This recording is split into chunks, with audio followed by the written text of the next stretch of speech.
Hi guys, this is Mary and you're watching Cards TV. I've got an idea in my head for a card that I want to make for Halloween using mini monsters, and I think I'm going to make it a stair-step card. I don't know yet exactly what I'm going to do with this, so we're just going to go along and see what happens. So the first thing we're going to do is get our stair-step card base made for our card. To make our stair-step card, we need a piece of cardstock cut at 5.5 by 10.5. And I'm going to use the Martha Stewart scoreboard to score it. And we're going to score it at 1.25 inches. And because this is very heavy cardstock, I'm going to go over it twice. That's 1.25 inches, then 2.5.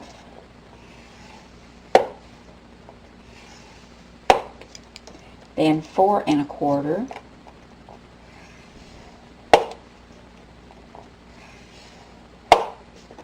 six,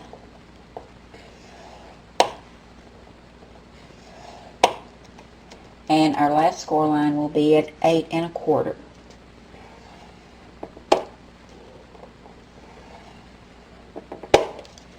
Now we're going to fold it up and make our stair step.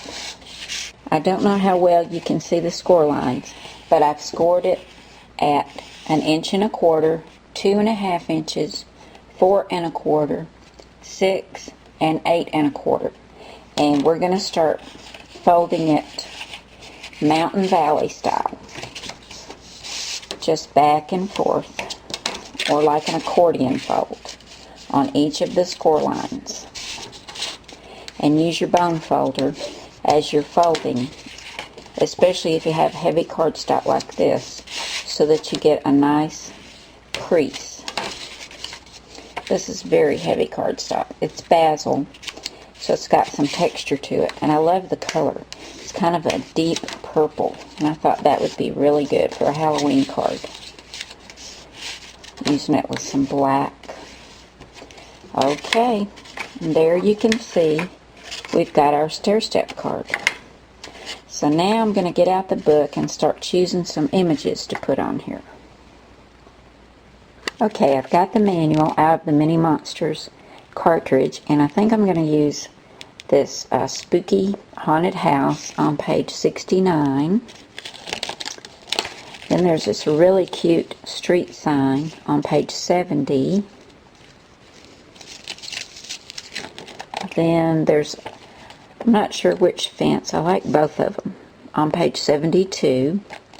And then there's this really spooky looking tree on page 73. So I'm going to go get some paper cut to put on my mat, and we'll start cutting these images out. Okay, I've decided to cut the house at, let's see, that's on page 69. We're going to cut this house right here out of black. And I'm also going to cut the tombstones. I decided to do them instead of this little lamp or signpost, because it wasn't going to work on my card, because these pieces have to have a solid background to attach to. So I'm going to do the tombstones, and they're on page 71, and the back of them needs to be in black. So I've got my black paper loaded for the house and the tombstones. I've also loaded in some white paper for the fence, and I decided to go with this little fence right here on page 72. And then I've got some gray paper loaded in for this tree and the front of the tombstones right here. So we're going to go ahead and start cutting. We're going to do the house first. And if you look down here on the bottom row, here's your house, and we're going to cut it at 3 3/4 inches. So we just hit the house, and it'll show right over here the haunted house, and then we'll hit cut, and it's going to cut out our house.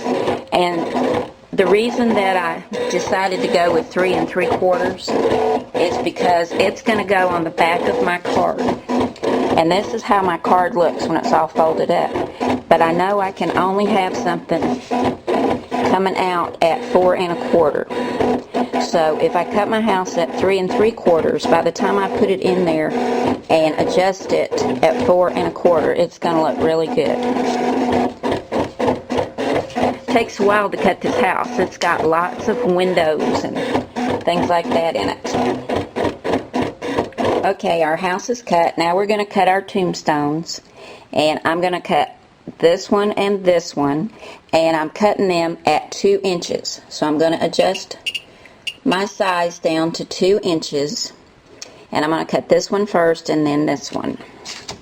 So we'll go down here, and here's our tombstone. Cut the first one.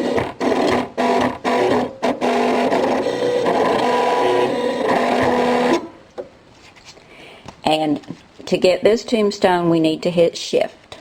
So we'll hit shift and tombstone, and it'll show us over here that it's the different one. We'll hit cut.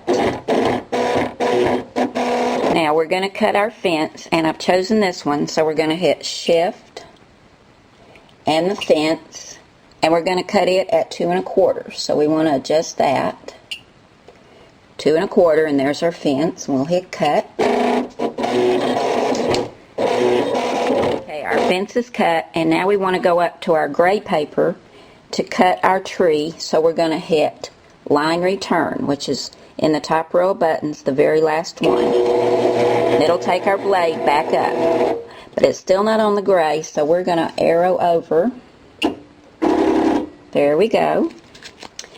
And we're going to cut this tree right here, and we're going to cut it at 3 3/4 inches. So let's go back to 3 3/4, and we look down here, and here's our tree, and cut.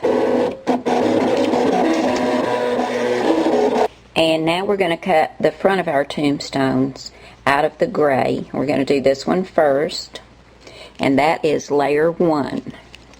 So we'll find our tombstone and hit layer 1, and we're cutting this at 2 inches. So let's adjust our size and hit cut. Okay, so far we've cut our house at 3 3/4 inches, and it's still got to have lots more layers cut. We've cut the back and the front of 2 of our tombstones, and they were cut at 2 inches. Here's the other one. It's going to be very cute. We've cut our tree at 3 3/4 inches, and we've cut our fence at 2 1/4, and I've decided I'm going to cut another one of these too. So I'm going to get all this off my mat and put on our next colors, because there's still lots more to cut. Okay, I've decided for the pieces on the front of my house, I'm going to use some of the glitter paper that I got from HSN back when they launched the Imagine. This is from 3 Birds, and I'm going to do the windows, I know, out of yellow glitter paper, and probably the roof and the porch and everything. So I think that'll be really cute. And I'm going to go ahead and get my papers cut and load it on here, and we'll make the rest of our cuts. Okay, I've got my papers layered on to cut the skull and crossbones for the tombstones, the windows and shutters, and the porch for the house. And I think that's it. Got a lot of glitter paper on here, so I'm going to go ahead and cut these out, and then we'll start putting it all together. As you can see, I've got all the little pieces cut for all the elements for my card, and because I don't want this video to run super long, I'm going to go ahead and get my 2-way glue pen and some ink, because I want to ink around everything, and go ahead and get it all put together. And when I get that done, then we'll put it on the card. So I'll be right back. Okay, I've got all my pieces glued together. I love this little house. I don't know if you can see the glitter paper on there, but I think that just makes this little house. I just love this. Now what we're going to do for our card, I know I want my house to go on this back tier of the card, and I'm going to have to position it so that it doesn't extend more than 4 1/4 inches. And see right there, it's almost 5 inches. So I'm going to have to make an adjustment and keep moving it down till I get 4 1/4, so it'll fit in an envelope. That's just about perfect right there. So I'm going to get this attached, and then we'll start putting our other elements on. Okay, I've got my house attached, and it does not extend more than 4 1/4. It's right at 4 1/4. And I'm going to do the same thing. I want to put the tree on here, and I also have to make sure that my tree doesn't come beyond this edge. So I'm going to put my tree right about there. So I'm going to attach it. I'm going to have to use a 2-way glue pen for this. And I'm thinking I want to go and find a bat maybe and hang in this tree. So we'll see. Now I want to put a piece of fence here and also a piece on the front. And then I'm going to put my tombstones in there like that. And it won't matter. I won't need to measure where I'm going to let these extend to. So I'm going to go ahead and get these put on. I'm still looking for a bat for this tree. And then I'm going to go to the computer, and my sentiment is going to be, welcome to Booville. I've just had that running through my head. I don't know why. And I'm going to do it like a little sign and put it on this fence right here. So I'll be right back, and we'll finish up our card. Okay guys, I finished my little card, and it turned out just like I hoped it would. Just like I imagined it. I'm very happy with it. I went ahead and cut this little bat from Simply Charmed, as well as the moon behind him. I cut the moon, which is right here, at 7 inches out of orange, and I cut the bat on layer 1, and I cut the bat at 1 inch. And that's on page 59 in the Simply Charmed book. This little pumpkin down here you'll find in the Mini Monsters cartridge, and that's on page 59. And I cut this pumpkin right here out of orange, and this is his toothy grin right here in the black. And I cut this leaf right here, and I gave him some googly eyes as well as the bat. But I'm just really, really tickled with the way this turned out. I just think it's so stinking cute. But welcome to Booville, guys. Thanks for coming by, and I'll see you again soon. Bye now.